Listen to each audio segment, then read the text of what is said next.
Let's talk about the oil markets. Iran's OPEC representative has told Bloomberg that 3 members of the cartel will veto any proposal for an oil supply increase. That's ahead of a key meeting starting this Wednesday in Vienna. Bloomberg's Amory Horden is here with the latest. She'll be in Vienna, of course, as will Manners.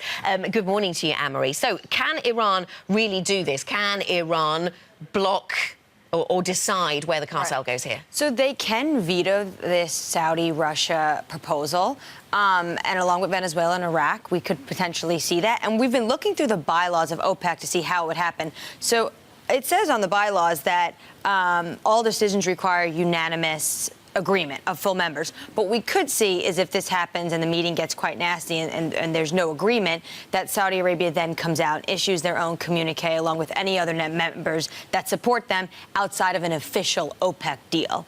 And what is on the table is, of course, Russia saying maybe 1.5 million barrels a day increase. Saudis are looking at any sort of scenario between 500,000 to 1 million barrels a day. And Iran completely disagrees with this, and I can never see them going on board with this. Yes, and indeed, I mean, if Russia and Saudi are not pumping at their maximum, you know, that there seems to be something in it for them if they are able to increase production. Questionable what's in it for the others, I guess, on some quarters. What are the Iranians saying then? Because this, of course, with everything to do with OPEC, gets political. Yes, of course, and this is after Iran has new sanctions from the United States slapped on them. They told Bloomberg over the weekend, and we could pull up this quote board, "We call upon our brothers in OPEC and Russia that we do not need to appease Trump, whose sanctions to OPEC founders and also Russia. We are sovereign nations driven by our own responsibilities and values. This whole world has to stand against these arrogant attitudes and will." So really what's coming down here is a lot of politics with the United States. We know the United States has been asking the Saudis and some other OPEC nations to pump more. They're going into the midterm elections. It's peak driving season in the States. Even when I was home in New York last week, my dad was complaining when he was pumping gas,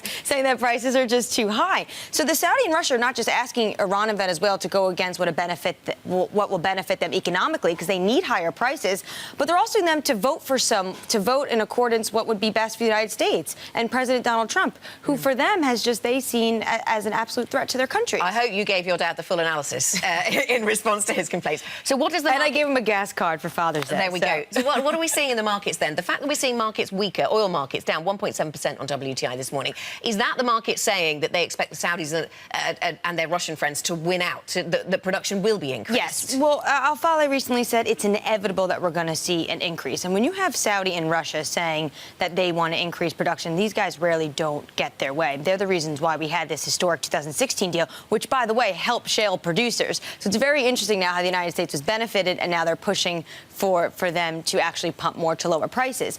But there's a bit of contrarian right now happening in the Brent net long positions. And you can see here in this chart, Brent net long positions increased by 4% as of last Tuesday.